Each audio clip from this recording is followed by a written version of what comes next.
Right, welcome to the Uncle Hoz podcast. I'm Clayton. I'm here tonight with Uncle Hoz. It's 6 o'clock in the UK.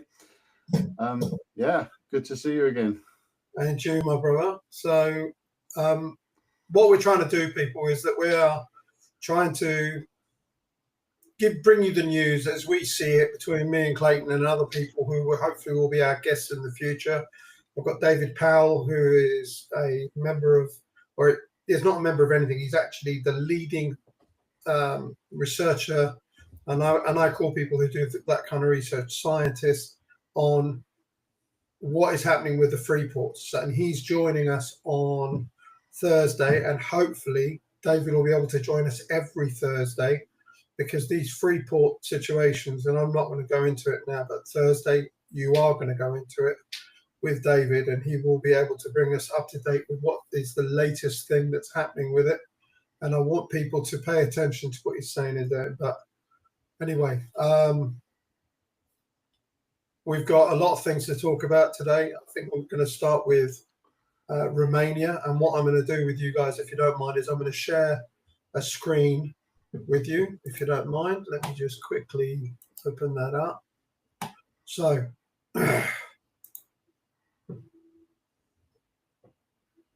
where is it? There it is there. Ladies and gentlemen, I'd like to introduce you to a man called Mike Benz. Mike Benz was in a podcast with Joe Rogan about a week ago and came onto my radar. He has been doing some amazing deep dive work into the deep state, what they're doing, how this CIA, and he calls it the blob, have been getting away with what they've been getting away with, and how they are literally the master manipulators of so much unbelievable crap in the geopolitics space that it's just hard to fathom. So Clayton and I are both members of the Workers' Party, and that's our political party, but the podcast is our own thing.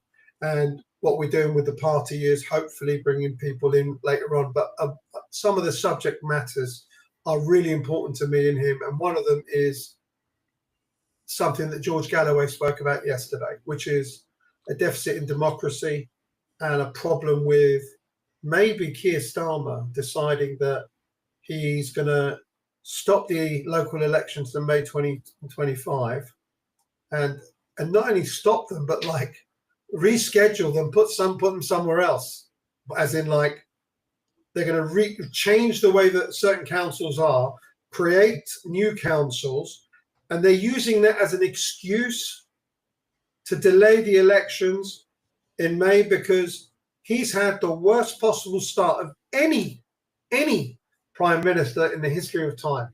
So because he's having a bad day of it, and Reform are surging, and other parties are basically whipping at their feet, including the Workers' Party, including the Greens, they are worried that what's going to happen is they're going to have so much egg on their face at the local elections that they're somehow or another delaying it. And George Galloway spoke about this yesterday, and Reform are digging into Keir Starmer. Well, I don't know. What do you think of, is it a deficit in democracy or not? Well, let's be honest. If there was a local election tomorrow, it'd be an absolute bloodbath for Labour, wouldn't it? Because at the end of the day, the Conservatives haven't recovered to the point where people think they're relevant yet, and I think Labour would be torn apart.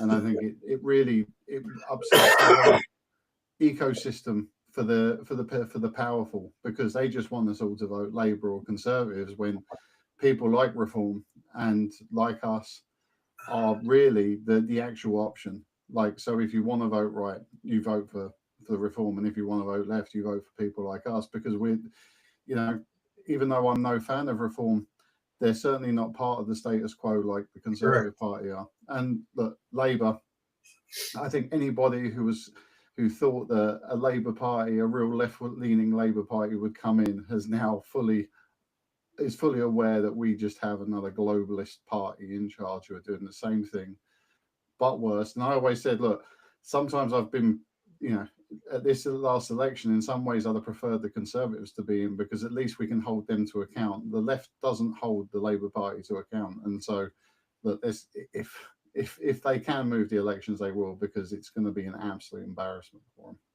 Yeah, and I think what you've said is really important. This Labour Party is actually a continuation of the last government. Nothing got better for the poor. Nothing is going to get better for the poor. However, BlackRock have now become the best friends of Keir Starmer. Now, why would the world's biggest company become the best friends with Starmer? He's seen with them, invited with them. All he's done is basically made sure that Britain is ready to serve these corporations. Anyway, the reason I've put this screen up is I wanted to get your opinion on a couple of things for me. So this deficit in democracy is not just in Britain. At the moment, Georgia has had an election. NATO and the EU nations don't like it. So guess what? It's illegitimate. It doesn't count. It doesn't matter. Georgia's suffering like that. Just like Ukraine in 2014, we've got the same situation happening in Georgia. They're trying their best to rustle up a colour, revolution. They've got this idiot woman standing there with the Georgian flag and running and kicking the police line and filming her and turn her with epic music into some kind of hero. Reality is, it's just another idiot that works for NATO. He's most probably a secretary working in some embassy, which she was, and they're trying to turn them into heroes. Now, go on. Interestingly, so I've spent a huge amount of time in Georgia. Obviously, I've done a lot of work in some of the breakaway provinces there, and I can tell you that, the Georgian dream winning this election is no mistake. The conceptuality that people would want to vote for a party where they can provide security against Russia, who are their next door neighbours, historically one of their biggest trading partners.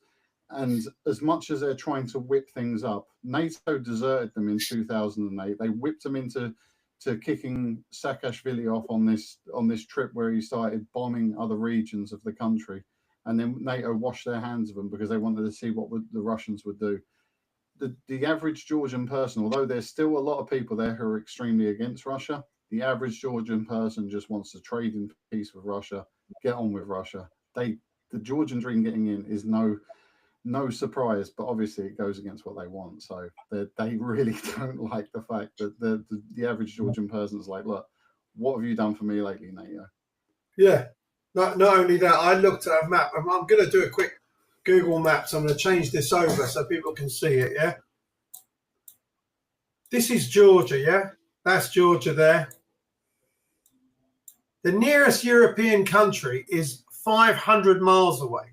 It doesn't have a contiguous, anything to do with Europe. It's in Central Asia. This is not Europe, Georgia. Georgia is in Asia. Okay, so why are you trying to stir shit everywhere as the Americans? Why do you always have to do that? So they're also doing the same problems in Slovakia at the moment. Slovakia's also got the same kind of problems where they're not accepting them as, having their own right to have an election. And the one I want to talk about to you is Romania. Romania. Until now, Romania has played a supportive role in the West, backing for Ukraine, opening the port of Constanta as a vital route to ship Ukrainian grain, exports out, and send military supplies in. The war has also raised the strategic importance of the Mikhail Gorgolnichi air base on the Black Sea, which is, of course, to become NATO's largest. Now, that happens to be facing directly towards, guess where? Crimea, the Russian Black Fleet. So this is the reason why that they'd like to build the biggest military base, the closest military base that NATO can have, the most forward position that NATO could have, okay, with Russia in Romania. And read this next piece here. if Georgescu becomes the leader of Romania, there's a good chance he'd cut the aid to Ukraine and limit Romania's collaboration with NATO. Some people believe he might actually just say, I don't want to be in NATO anymore. I'd rather face towards East. So what happened there? What happened there is that there was an election that took place, and the election, they thought this guy, Georgescu, just like Jeremy Corbyn, what did they do with Jeremy? They said, yeah, we'll just humour him. We'll just let him come and join it. And this, that, and the other. Let him take part. We'll look like a fool, and we'll look like we're going through a democracy. We're making an effort with democracy. Now, Georgescu happens to be a nationalist, a Romanian nationalist. He's not really into the EU. He doesn't really believe in what the EU is doing, and he doesn't trust the EU. He won 23% of the first round of votes. He was the leader. He won more votes than all the others. So the one who is the official president and the official opposition, they came second and third. He won. What did the European Union do? The European Union said there's been Russian interference in social media platforms, and therefore we're not going to go to the next round. So the next round was only 2 people can go for it. Just like France, loads of people go for it, and then the 2 people that are left go for the last round, and then people finally vote. Now, the Romanian people made their choice. Their highest person was Georgescu. Why would the EU stop it? And do you know whose airplane landed and 34 minutes later the courts decided that there won't be the next round of the elections? To take a guess, can you tell me who you think it is that would have landed? Keir Starmer. No, George Soros' son lands, and 34 minutes later, the highest court of the land calls off the elections because of Russian interference. Now, that is an absolute deficit in democracy. It's an absolute attack on democracy in Romania. That means what? The people voted, and we're just going to ignore the vote. I don't know how you feel about it. I mean, to be honest, when you look at the way they treat Viktor Orban in Hungary, you already know how they feel about another election like this. They absolutely hate the fact that Orban is a nationalist and that he won't play their games. And so the idea that they can't do their globalist war bidding on the Black Sea coast, it's no surprise to me that they're going to want to try and keep changing the result until they get the one they want.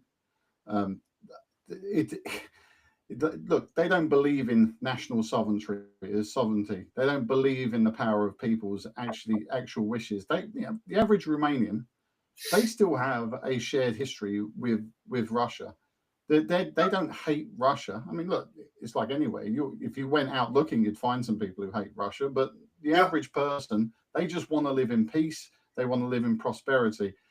And the idea that they're going to stick a military base pointing at the Crimea, is it any wonder that the average person's like, you know what, I don't want this? And that's the thing, they can't stifle information like they used to. And the average person's not really interested in going to war with their neighbours or getting involved in a war which they're not involved in, which everyone knows at this point is a globalist war. Unless you're a low information person who only watches the Sky News and the BBC, you know that this whole thing in Ukraine is a globalist war. Yeah, that's exactly what it is. This is their way of money laundering the funds that are raised in taxes around the world, and to make sure that all these weapons manufacturers, all of these companies that are making a profit and are fueling the blood, and I call it the blood at the altar of war. That is the blood at the altar of the war at the moment that is being spent, and people who are poor are having to pay taxes. They pay their taxes, it then gets taken off them, it then given as loans Ukraine or to Israel, and guess what? They get to buy weapons with them, as much weaponry as they want, to go and kill other people and just murder people. That is how our tax money is going forward. That is what we're doing, and it's all being done in the name of democracy. Well, there is no democracy here. Where is the democracy? They tried to have an election. They wanted to change. You're not allowed to have a change because we don't want you to have a change. Therefore, you do as you're told, and next time we'll have another election. This is exactly what they did with Ireland when it wanted to go for Brexit, when it wanted to leave the European Union. They had as many elections as it took to make sure that the Irish people picked the right way and didn't leave the EU. Now, I personally supported the EU for many years. Why? Because I believed in the equality of humanity and the human race, and I believed that people should have equal rights. And I felt like the legal framework and the protections that you're given as an individual, as a citizen of the European Union, is something that should become a global standard.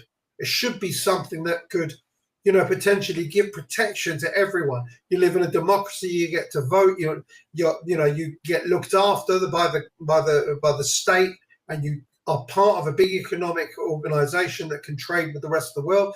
It's good. But then when you see the actual EU and what it does, the EU has fueled, the situation in Gaza.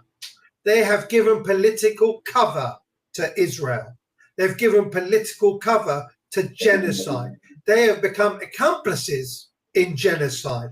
The whole of the German government, the French government, and the British government, all three of them, and the biggest weapon supplier is America, second is Germany, third is us, We are complicit by our actions. Whatever else you want to say, we're responsible for the stuff that's happening there, because it's not just weaponry. It's the fact that we are willing to turn a blind eye every single time I see a kid's head exploding.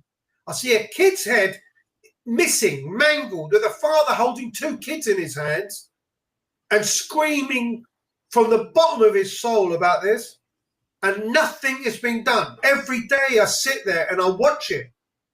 Every single day. Like this guy, the grandfather Khalid, Ruh al-Ruh, it means the soul of my soul, that he said to Reem, his granddaughter. And the Israelis killed him. What did Keir Starmer say? Nothing. What did anyone say from the British government, the government of France or Germany or America? Nothing. Because this person became a symbol of hope and resistance and, being able to be resilient human being. And the Israelis made the point of killing him, made a point of him dying in a horrible bomb to say it doesn't matter who you are. We're going to kill all of you.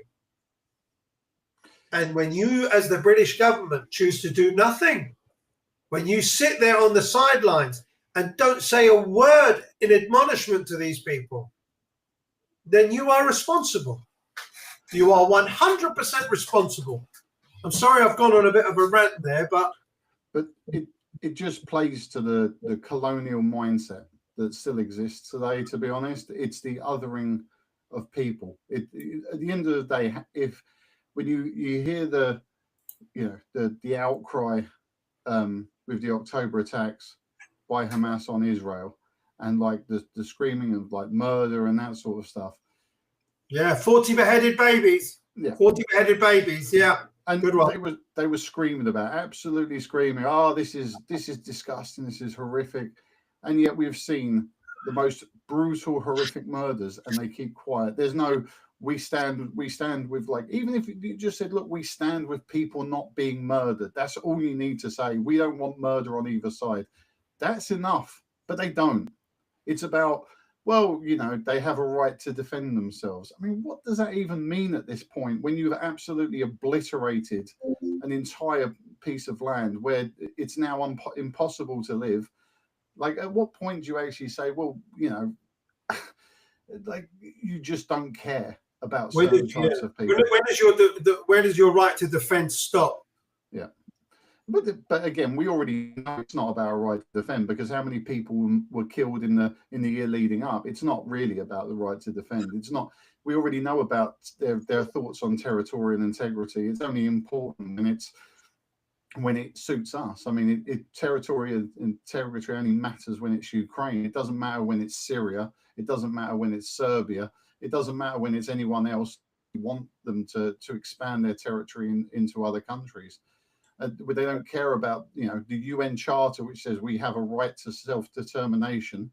They don't care about those things. It's only important when it suits their ends. I mean, it's horrendous, and I don't know what to tell you, mate, other than I think, and I want to share something else to do with what's happened today that I think you need to know about and other people need to understand as well. Israel has bombed the living daylights out of Syria. It has preemptively, which is a new method of dealing with people, and a new military methodology, which is we preemptively get rid of problems. It means you basically bomb the living daylights out of someone. They've done nothing to you in any way, shape, or form, but you go and bomb them anyway, just in case one day they may decide that they want to do something. So you blow them up. Now, a bomb was dropped on Syria.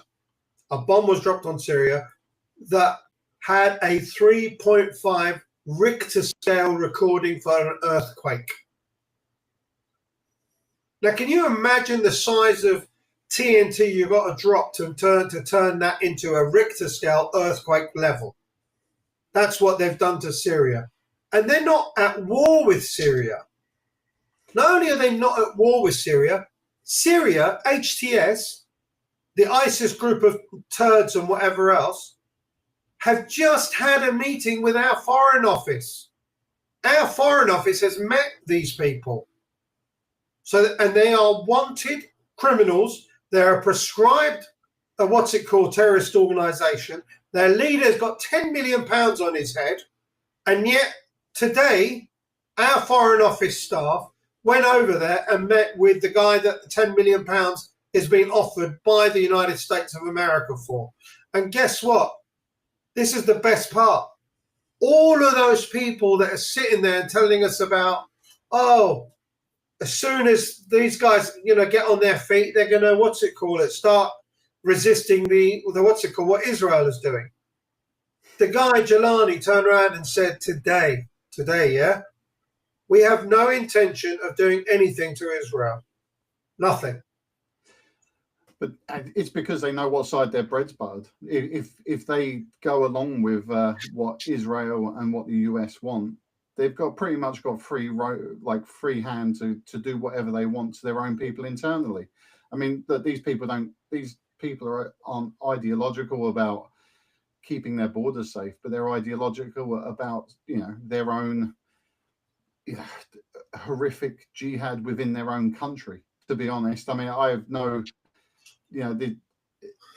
They realize there's a game afoot, and if they step out of line, that they could be next in the firing line. And for them, it's better that they do their own murdering of their own people rather than resisting against Israel. Anybody who's pleased to see these people win really, needs to take a serious look at what they're supporting. I mean, I've got to be honest with you. I was expecting it to be a lot worse for the people in Syria than it is at the moment. So for that, I'm grateful.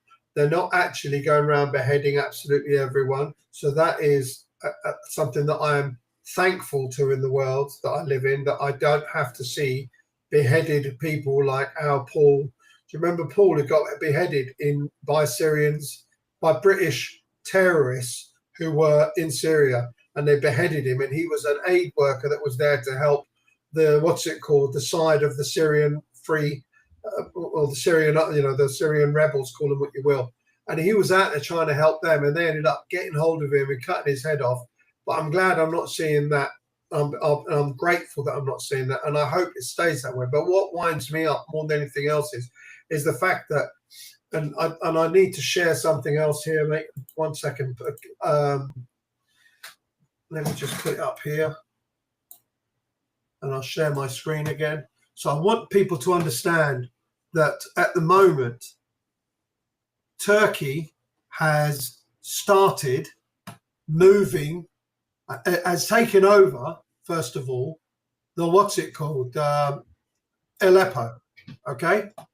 And I want people to understand, Syria, Google Maps.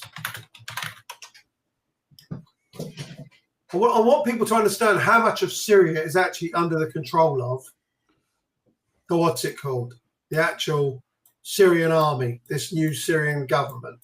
Yeah, so that's Syria there. Okay, can you see it? You should be able to see it quite clear. That's Aleppo there.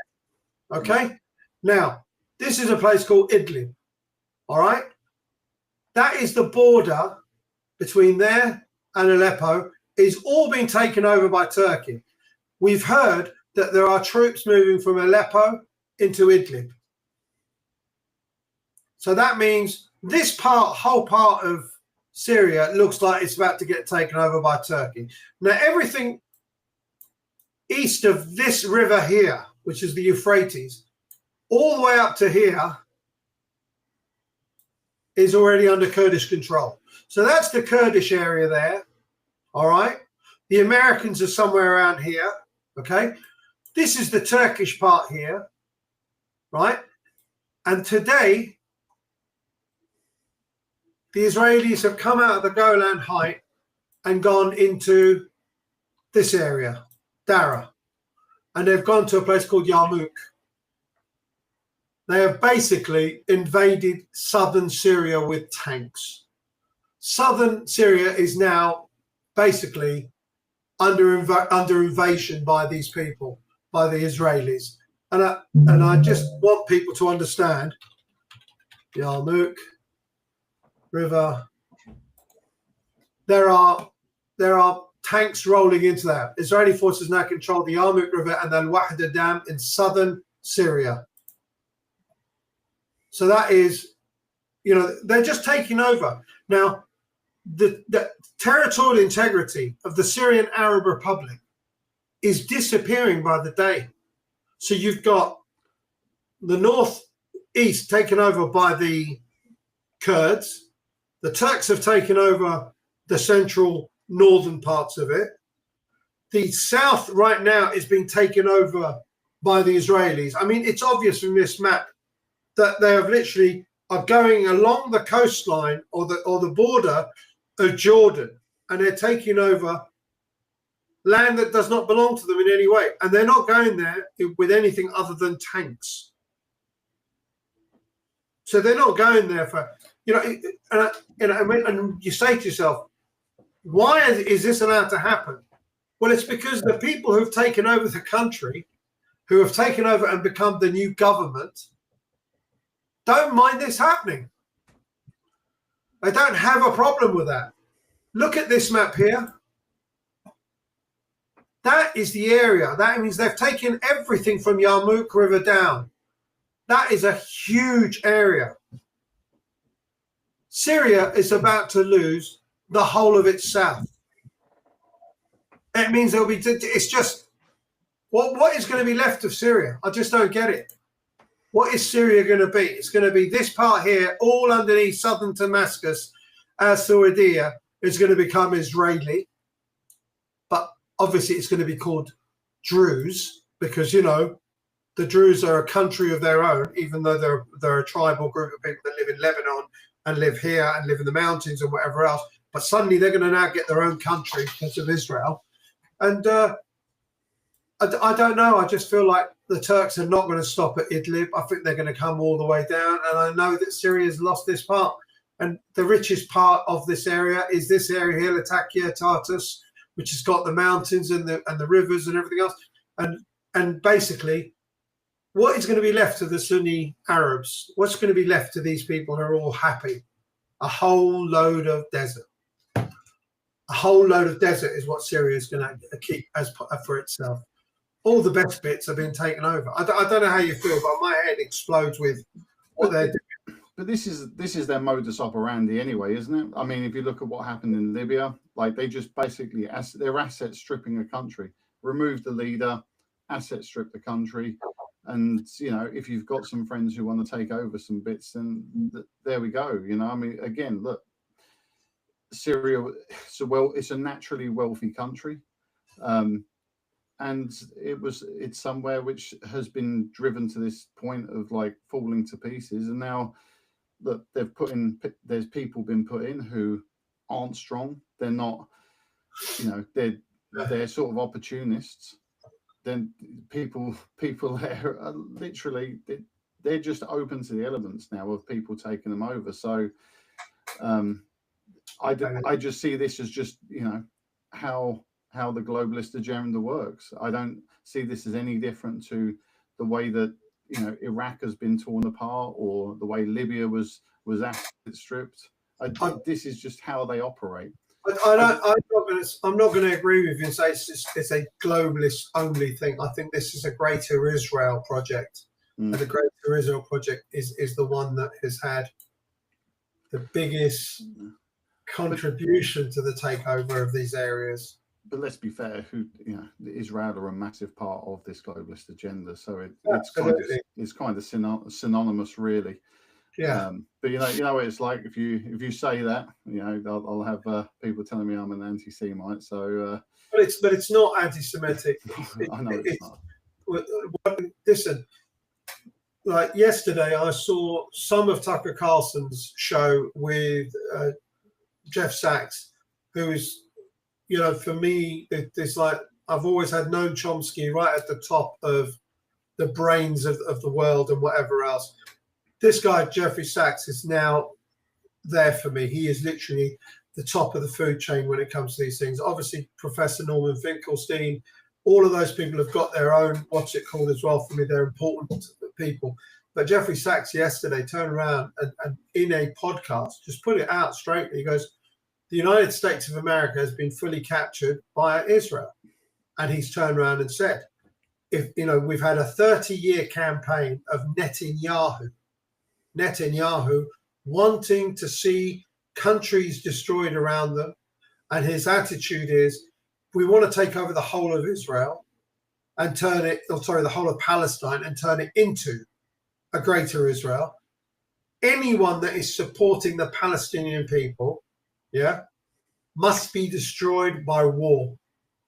So that means Libya, Iraq, Syria, Sudan, Yemen, any country that supported them, any country that was in any way looking to become a helpful person to the Palestinian people, lend them aid, give them something or another, that's within a certain area of this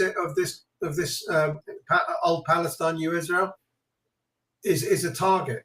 Now they've neutralized Jordan, they've neutralized Egypt. Both of them have had peace treaties, and they're both those countries are the servants, unfortunately, and not the people of Jordan, not the people of Egypt, who are some of the bravest people, because if you see them, they are fighting against their government in the streets and whatever else, but they are the ones who are getting punished by their own governments.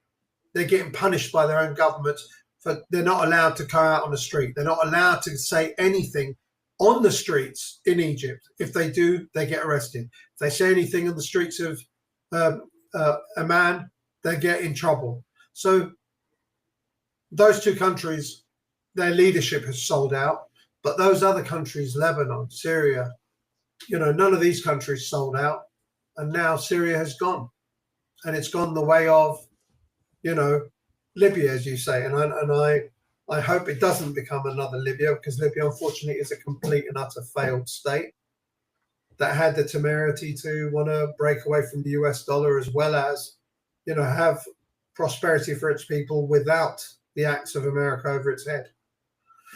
So anyway, I don't know what to tell you about that, mate. I don't know how you feel about it, and that was, I think what was his name? Wesley,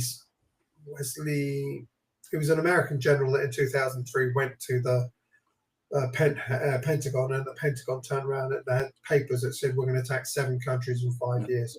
And they got bogged down in Iraq, couldn't do what they wanted to do, and they've ended up 20 years later, 21 years later, destroying Syria and just dividing it into 3-4 parts, and that, you know, and that country, I just don't know. I just don't know where are these people going to go now? Because Syria is divided into Kurds, Turks, Israelis, and Druze. Where's there left for the Arabs? Yeah. Yeah.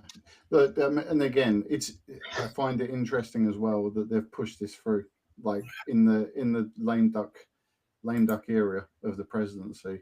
Yeah. And it's because I honestly believe that if as it should be, as soon as Trump was elected, he took control, I don't believe we would be in this situation. I think this is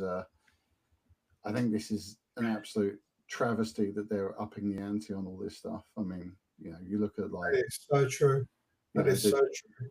I mean, look what's happened since the election result happened. They give guided missiles to Ukraine, which American operators have to guide. They bring down Syria. I mean, this is. I mean, you really look. January the 20th is a long way away right now, to be honest, because we're just seeing more and more things at the moment which are highly concerning. And I think the next month, the sooner this next month passes, the better, to be honest, because it's absolutely horrific what's going on. And I am really worried about what the next move is going to be, because look, another country which was part of that 7 countries was Iran. And it's like, are they going to try and get involved with a hot war with Iran before January 20th, because these the military industrial complex, they're not happy. Look, he's had 2 assassination attempts against him already, Trump, and I believe that is because of his anti-war policies. And you have to say, how much are they prepared to actually throw at this before he actually physically takes control? Yeah, I 100% agree with you that they didn't want him anywhere near the levers of power, and I don't know what happened in that. What's it called? I mean, to be honest with you, I've got a friend of mine who's turned around and said to me the whole of the first shooting was a setup. Anyway, he doesn't believe it was they tried to kill him, but it looked like. I mean, I used to be a I used to be a bodyguard. And I used to do that job. And I know that when my principal is under threat, all we do is move. We don't stay in the same place. We don't, we do not jump on him. We pick his ass up and move him at high speed away from where he is, move him to a place of safety. Now, they didn't do that with Donald Trump.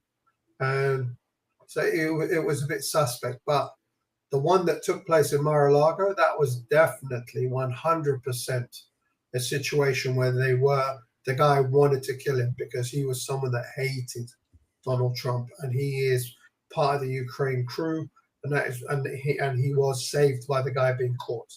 Yeah, so there is no doubt. But one thing I have to say is I really do hope that the United States Senate and the House of Representatives and the White House do one thing. And one thing they should do is 100% had the elections on the November the 6th. The next day, nothing should be able to be done by the old president. No. That rule needs to come into effect. So, because in our country, when we have an election here, the next day, the prime minister's picked, and they go and see what's happened here. The camera's decided to die a death. Can you still see me? Yeah, you're all good. What happened there? It just decided to start. I think it just dropped. I think it's probably the screws loosened slightly. No, it's a tracking one. It's supposed to follow you around, and it's decided to go to my stomach instead of my face, which is odd. I mean, I do have a sexy stomach, and it obviously noticed, and it just couldn't keep its eyes off you. Just like showing Hoz's stomach to the world, me and my belly. No, anyway, on more serious track, I think the fact that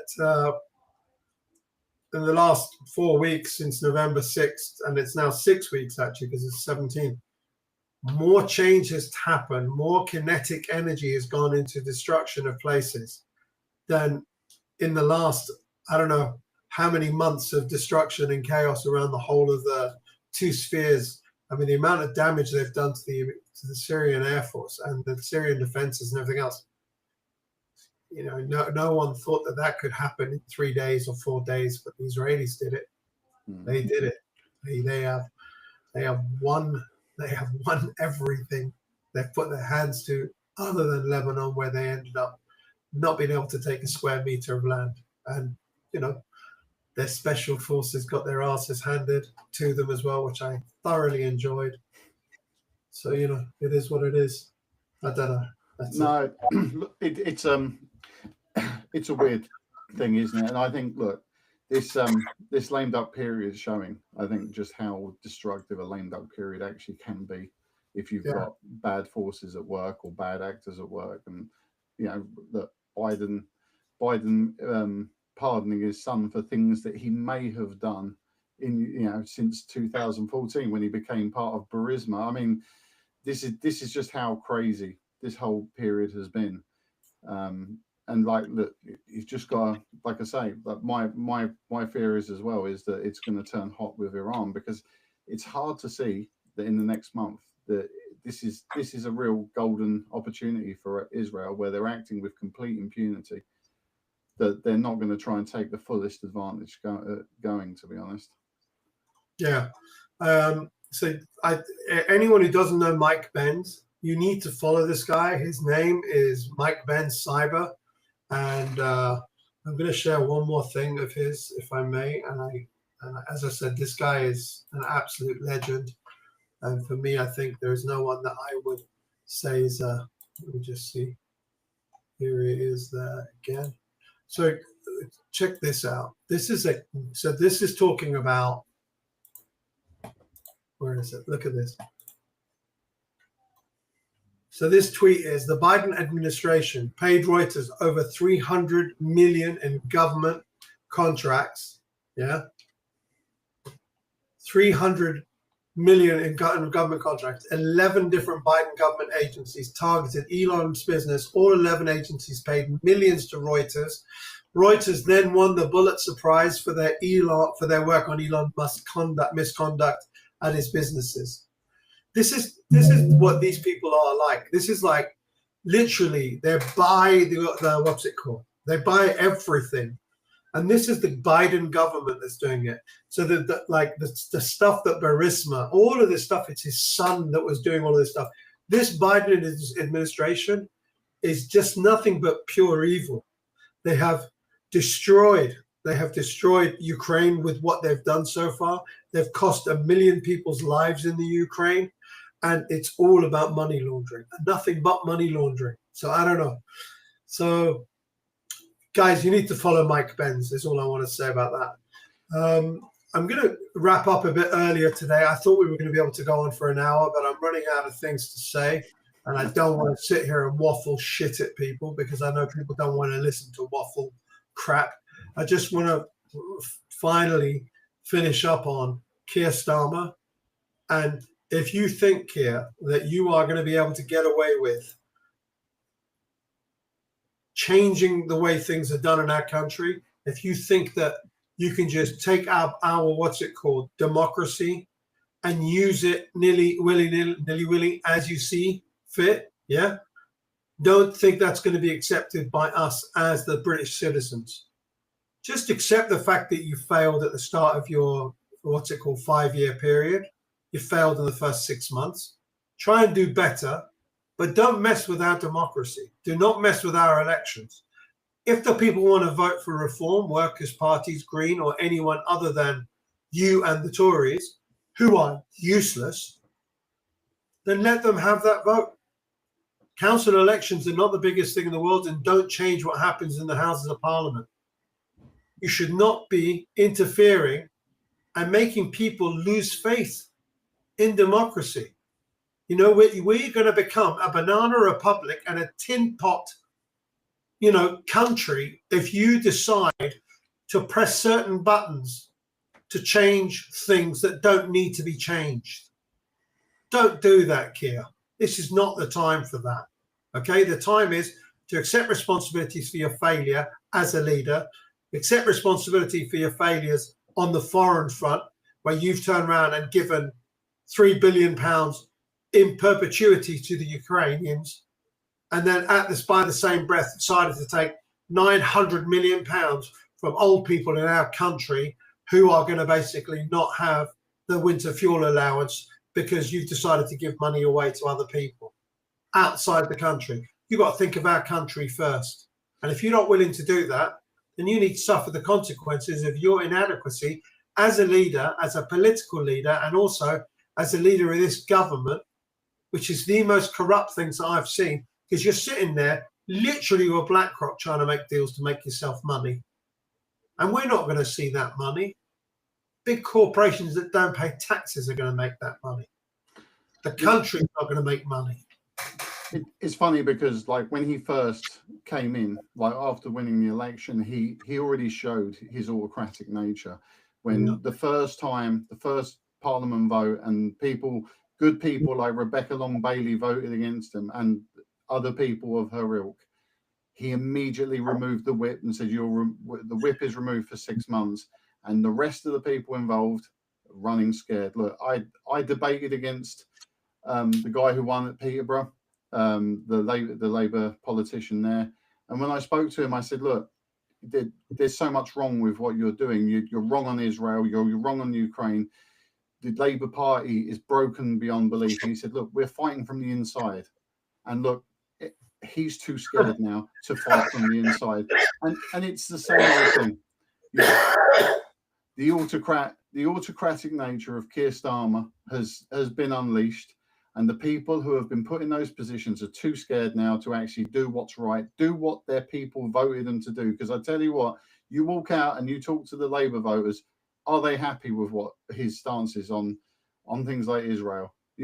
Are they happy with the winter fuel payment? Are they happy with all these things that they're bringing in? Because these are all anti-normal people moves. These are the sort of things you expect from the colonial overlords. This isn't what you expect from a party for the working people. And so everything about it is wrong. And that's the thing, is that at what point is it going to change? Because we've got it now for the next 4.5 years, and the people who have been voted in, they've already been told the moment you step out of line, your job's gone. You'll end up an independent, and you ain't no Jeremy Corbyn. You ain't getting in on your own merits. Your political career will be a one-term political career. And look, I feel for those people who've got into bed with him, but for the same reason that I would have, the moment Jeremy Corbyn stepped down in the Labour Party, I was out. And because you could see it like immediately, and I have friends who are still part of the still part of the Labour Party long after me, and they were like, well, we're trying to fight from the inside. There is no inside. It's an autocratic regime. He is a complete autocrat, and if you don't do exactly what he tells you to, you're out the door. And look, at the end of the day, as far as he's concerned, 5 years of doing the bidding of his overlords is far preferable than 10 years of success for the average person. Yeah, I mean, I truly do believe that he is an absolute plant of the deep state, a prime minister. I don't believe that anything other than he was a creation and an aberration of this deep state. There are links to him. And I mean, why would you, as the Attorney General of this country of ours, be handed over the Jimmy Savile files and say there isn't enough evidence? How can you do that? You can't say that you don't know what Jimmy Savile was. And the best part is there's a picture of him as a 10 or 12-year-old with Jimmy Savile standing behind him with his hands on his shoulders, like Jimmy will fix it. Yeah. And there's a picture of him like that with him.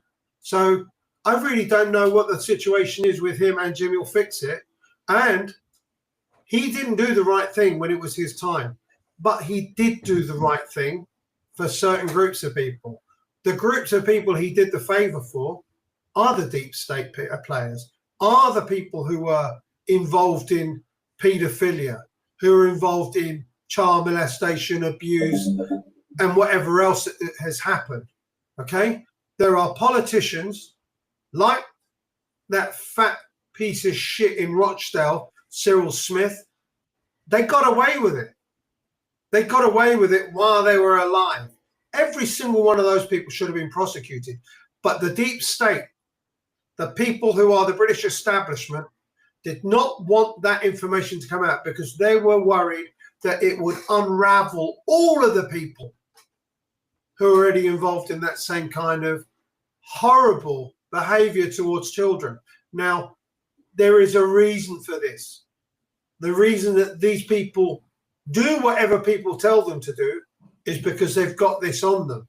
This is how Epstein worked. This is how you get servants.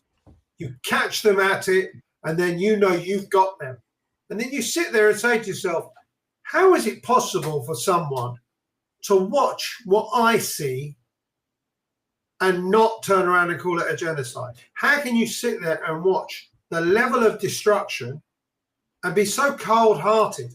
So when Afsana Begum, Zara Sultana, Richard Virgin, all of these people turn around and say, you need to cancel all the licenses, he just stands up there proudly and says, and they said, are you going to cancel this? It's gone, no, I'm not going to cancel anything.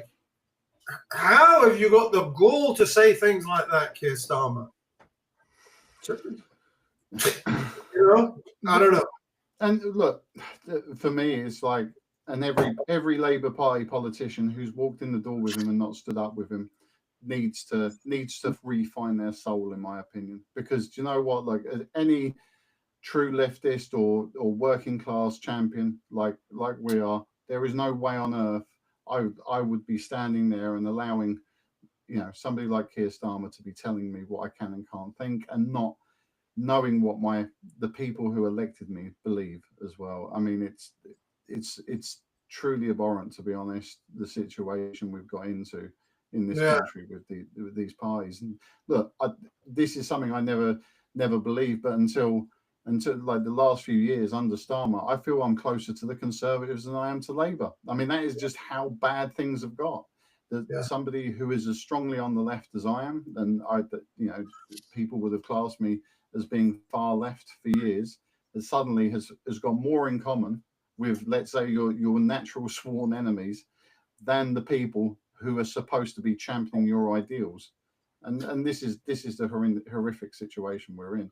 And look, it's no different in America with the Democrats. I mean, the Democrats have also become the party of just deep state abuse, and it's just where are we? Where are we when we the people who claim to be our champions are actually the people who couldn't care less about us?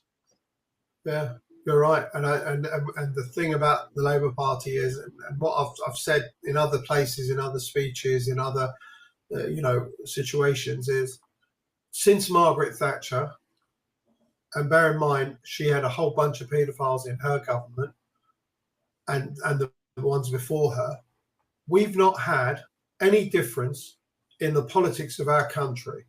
It's all gone in the same direction. Now, the greatest single thing that Margaret Thatcher enjoyed, she said, was Tony Blair. The fact that she was able to turn the Labour Party into a weak-willed, Tory party, was her greatest achievement. That was her greatest political achievement, she said, because I stopped the country going to the left, because I made them become what they are. So we've had 1978 up to 1993. 93, John Major comes in. It's another Tory party. 97, Tony Blair comes in. Tony Blair is the one who asset strips our country and sells most of our national jewels, I call them, all of our, rail, water, gas, electricity, everything gets sold by him. Yeah. And then we have 13 years. So we had 17 years of that, 13 years of Tories. Now we've had 14 years of Tories, mostly with a little bit of help from Liberal Democrats. And if you look at the numbers, the numbers have remained the same with this one metric that matters to me. The poor have only got poorer. The rich have only got richer. The taxes that are being paid by corporations, the level of taxation for corporations who are the 0.01 top, earners, they pay nothing in taxes. They just say you should be grateful that we're giving jobs to people. Now you end up with a company like Amazon, and this is one of the ones that annoys the living daylights out of me. They pay, bare amounts of money, so subsistence levels of money, and then those people have to go and get tax credits to top up their their money so they can actually live and survive. Now the Amazon company is effectively a parasite to our country. What they should be doing is, we know exactly who works for Amazon. We know exactly how many of these people work at Amazon. We should turn around and say to Amazon, guess what? See all those tax credits that we're having to give these people because they don't make enough money from you? We're going to tax you for that amount of money. You pay that instead of us paying it. Why not? Look, at the end of the day, Tony Blair got away with things the Conservatives could have only dreamed of. He got rid of free education for third level. Fucking hell. He got rid of the assisted place for poor kids going to private schools. So that in this horrific two-tier society we already live in, at least a working class kid could potentially, if they were good enough, go to a private school. He got rid of that. He got the things that he did. He was the one who started nationalizing the national health, selling off buildings. I mean, the things that Tony Blair got away with, if the Conservatives would have tried, it would have been absolute backlash city. But because somebody from our side of the fence was doing it, nobody said a word. And look, I mean, you talked about the Amazon thing. I don't know if you've ever looked into working for Amazon. I did years ago. And they don't even give you close to minimum wage. They'll pretty much say to you, look, there's 4 hours work there. We'll give you 50 quid to deliver it. So minimum wage, but you've got to pay for your car. You've got to pay for your fuel. And if it takes you 10 hours because of traffic, well, tough, you're only getting 50 quid still. It's a disgrace. We should not live in a society where Amazon is able to abuse people in this way. It's not right. And look, normal shop, your normal shop, which is just selling normal stuff, they have to play by every single rule. They can't say to people, well, if you come in and I'm going to pay you for 4 hours work, but if it takes 10, we'd have to stay here for 10. That doesn't happen because they'd be up on tribunal. Amazon, no, absolute impunity. But again, who's underwriting these people, and that's what it's all about. They're not interested in small businesses. They're not interested in working people. They're just interested in making sure that the rich just keep getting richer. And we, was it Klaus Schwab said, we'll have nothing and we'll be happy. Yeah, we'll own nothing. We'll live within 15 minutes of everything, and basically we will definitely be happy. Anyway, I wanted to bring this thing to an end, and we've ended up actually talking nearly 7 o'clock anyway, which I'm glad we did, because the subject matters we have spoken about are important to me, and that is that I don't think we live in a just society at the moment. We don't live in anywhere close to a just society, and everywhere you go you can see it. I live in London and I've got homeless people on the streets.